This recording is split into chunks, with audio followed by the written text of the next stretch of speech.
great to speak with David Maywald today. David is an advocate for men and boys. He's also a governance specialist with board roles across health, education, families, infrastructure, sustainability, and more. David is also the author of The Relentless War on Masculinity, which I've read twice now, where he explores the challenges facing men and boys today and outlines a practical, balanced path forward. David, welcome to the Fireside. It's excellent to be here with you, Adam. And I love what you've built of this community of bringing people together. Thank you. Cheers. Look, David, tell us more about what you do, because it's very unique. Yeah, I was in finance for 20 years, doing investment management and investing into listed markets. And post that, I've had board roles. I'm on a couple of non-profits, 2 roles here in Canberra. I'm on an investment committee, so we're allocating funds in portfolios. I'm actively involved as a dad.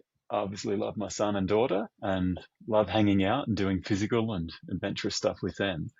And I've been an advocate for men and boys for years now. I'm very passionate about the education of boys and young men. And that led into, writing this book and talking about how there's so many imbalances and disparities that we should be paying attention to. Yeah, absolutely. I guess I didn't know about all of that other side of things. I've followed you as the advocate for men and boys, so that's really fascinating that you come from that background. Look, can you tell us more about the key issues that men and boys are facing today in Australia and I guess around the world?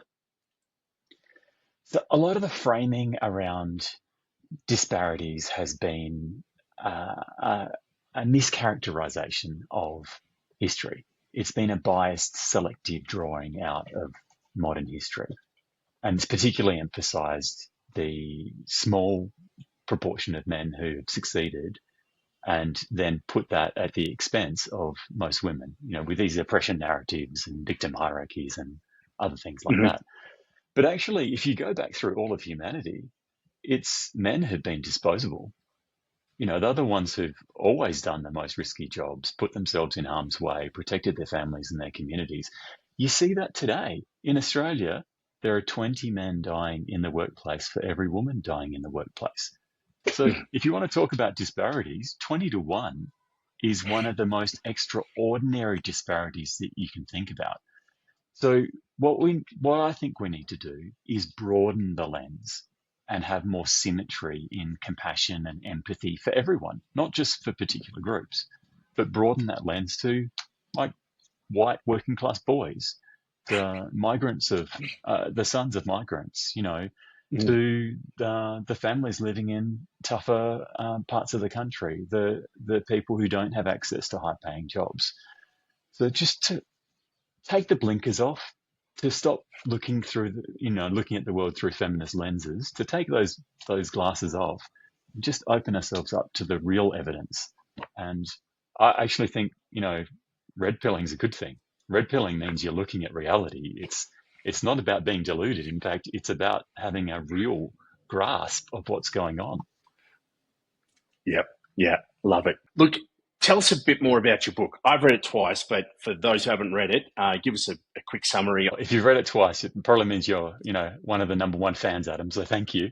I wrote the book especially for busy people. It's only 140 pages. You can read it, pretty quickly. I know some people have read it in a plane flight or in a morning or an afternoon. It's got a provocative title, but people have been writing about the war on boys and men for over 25 years. Christina Hoff Sommers wrote The War Against Boys in the year 2000. And the war against boys has been amplified. It's got much, much worse in the last 26 years. So I'm not the one who's made up the war. In fact, there are many authors, most of them women, who've talked about this war on men and masculinity and boys. But what I particularly focus on is how gynocentric the English-speaking countries have become, how favourable they've become for girls and women, whether it's in education or funding or government or in media. And this isn't a modern phenomenon. there's a book on misandry that was written 25 years ago that was looking at the 1990s, and that came up with phenomenal examples of discrimination against men and the portrayals in media and entertainment. What I take is, a sort of unvarnished view of education, health, funding, services, suicide, and I try to suggest how we can rebalance, how we can have schools that are boy positive as well as being girl positive, because we clearly need to educate girls and boys.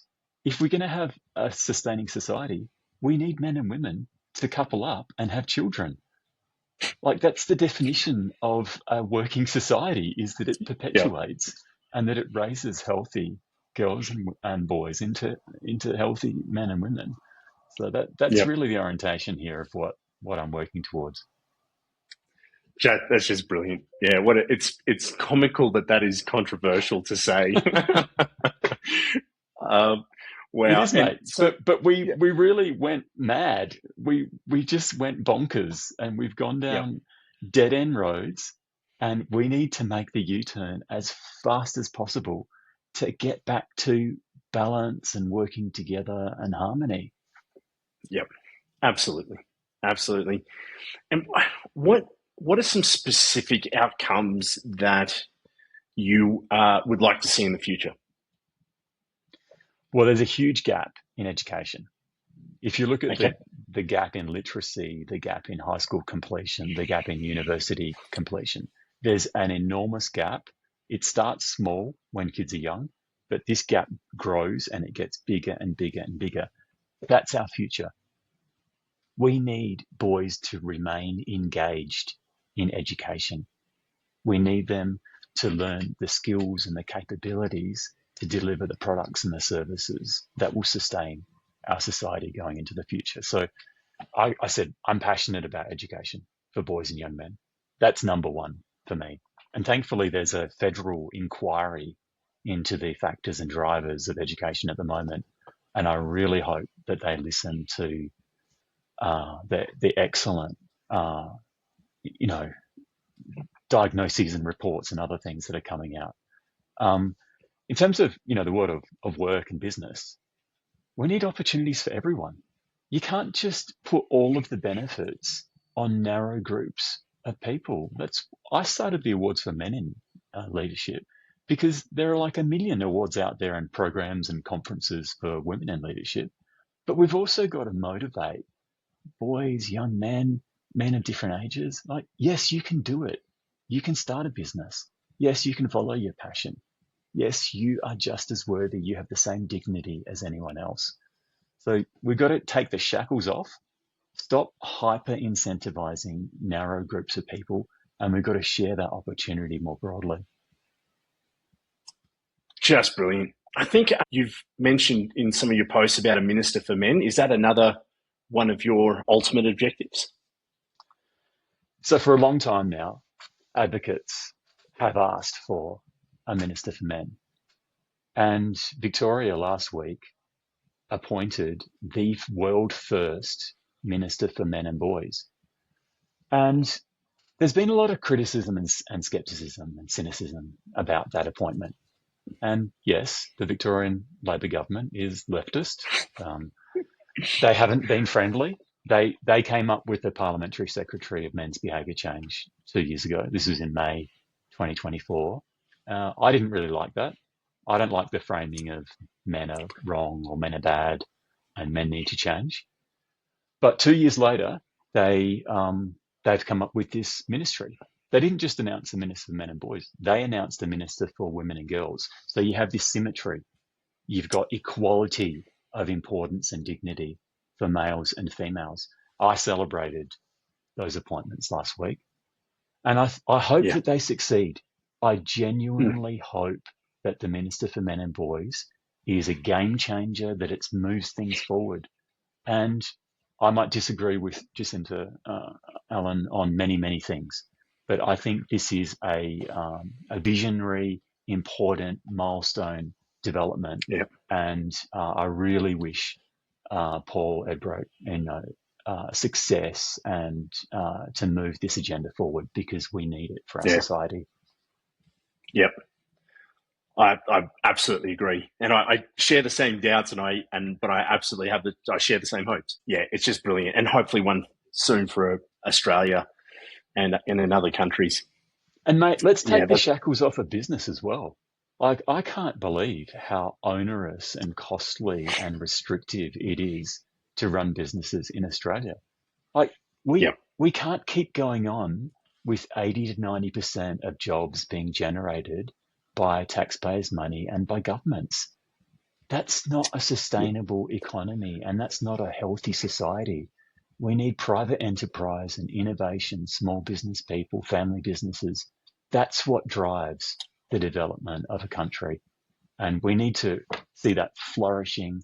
We've got to take the handbrake off. We've got to reduce regulation. We've got to make it less costly and empower the people who put everything on the line, sometimes literally putting their own home on the line to deliver services and products for their fellow yep, citizens. yep. I wholeheartedly agree. And we're just seeing it get worse and worse year after year, decade after decade, and the bankruptcy rates, especially since this last crisis with the fuel, the bankruptcy rates are just heartbreaking. So we got to do something. Well, speak up. We've Yeah, got to present the case for change. We've got to convince more and more people that it's crucial to pivot to change, that positive change can come from doing this. absolutely. And we're still a democracy. We're not a communist as country. We are a democracy still, I hope, and we can vote. So, yeah, absolutely brilliant. David, thanks so much for your time today. Where can the guys go to find out more about what you're doing with your work? So you can look me up, David Maywald. Also run Celebrating Masculinity, which pushes out positive content on Substack and LinkedIn and Facebook. So Brilliant. look those up. The book's out there. It's Brilliant. available through paperback and ebook and audiobook. It's called The Yep. Relentless War on Masculinity. Brilliant. I'll put all the links below. So thanks again, David. Have a great day.